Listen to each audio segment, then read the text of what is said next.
Good morning, gang. Tuesday. Yes, I'm running a little bit late. Sorry. the world the world moves in a strange schedule, let's put it that way. All right. Is it me, or is our America Last policy really starting to piss everybody off? If you watched Doug and Stacy yesterday, Doug had done a video about the U.S. Marshals raiding an Amish farm over food because he was supposedly selling it to his community. And, it hasn't gone through USDA inspections or whatever it would be. It's a freaking Amish, okay? By law, they are pretty much left alone by the federal government, okay? But, oh my God, now that somebody's trying to help his community. Mind you, he's not selling this. He had a private food club, okay? So, because, again, licensing and all this ways around things.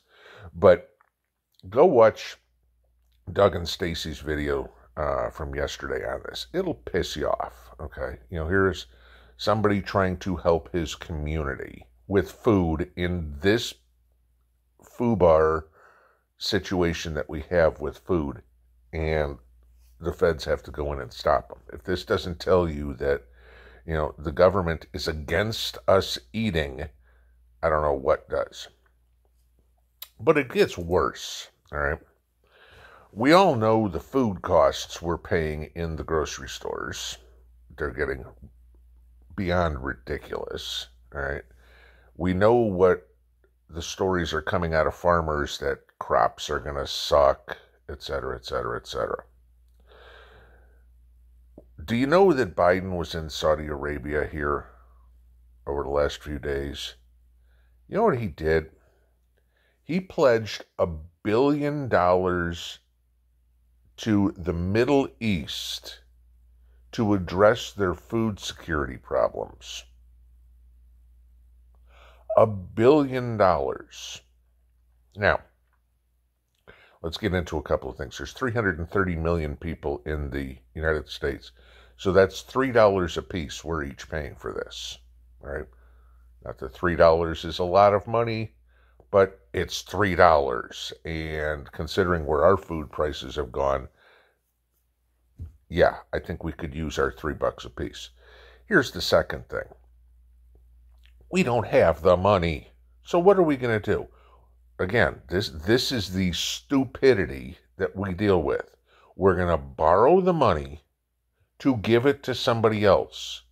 So we get to pay the interest and somebody else gets to benefit. Oh, but let's take a look at where this is going to go. The Middle East and North Africa. Those countries that are so happy to so friendly to the United States. I don't know, let's talk about Iran, let's talk about Somalia, let's talk about Libya, let's talk about Syria. Oh yeah, those are all countries that would be involved over there, okay? Even the Saudis aren't our great friends anymore. Remember, the Saudis have now decided to buy military equipment from Russia as opposed to us, or was it China? One of the two. Because Biden has completely flopped on the protection of the Saudi oil fields and stuff like this. He after the whole Khashoggi thing, he insulted the Saudis and so blew that alliance pretty much apart. And he's trying to go over there now to repair it by begging for oil. Hey, I insulted you. Will you give me more? Clueless. So when we start looking at what's going on, and we've all said this, and it's just example after example after example after example. This is a planned crisis in the United States and in other countries too. Your governments are doing the same thing. I hate to tell you this. I mean, not that, Canada or New Zealand or Australia or anybody, you guys need me to tell you that. You know your governments are completely selling you out. But we start to look at some of this crap. Protecting the Ukraine border, we're fine spending 10 times as much money there as we are protecting the U.S. border. Feeding the people in the Middle East, we're fine doing that, but God knows we can't do anything to help the people in the United States other than, oh, let's give another stimulus check and raise inflation. You know, like Gavin Newsom, oh, the inflation protection check or whatever. Right. Okay, just causes more. Stupid. But, you know, why is it that the rest of the world is more important to the United States than the United States is? It's a standard Democrat policy, and the Republicans have told everybody about it for years, at least the ones that are real Republicans, not the rhinos. It's a race to the bottom. This is what we're on. In now everything, economy, food, oil, whatever it would be. No need to bring those other countries up. Let's keep them stable, and let's bring the United States, let's bring Canada, let's bring Australia down to those points. Let's make everybody a third world country, you know, where nobody has enough food to eat, where nobody has enough power to generate their whatever, dishwasher, okay, their air conditioner, their heater.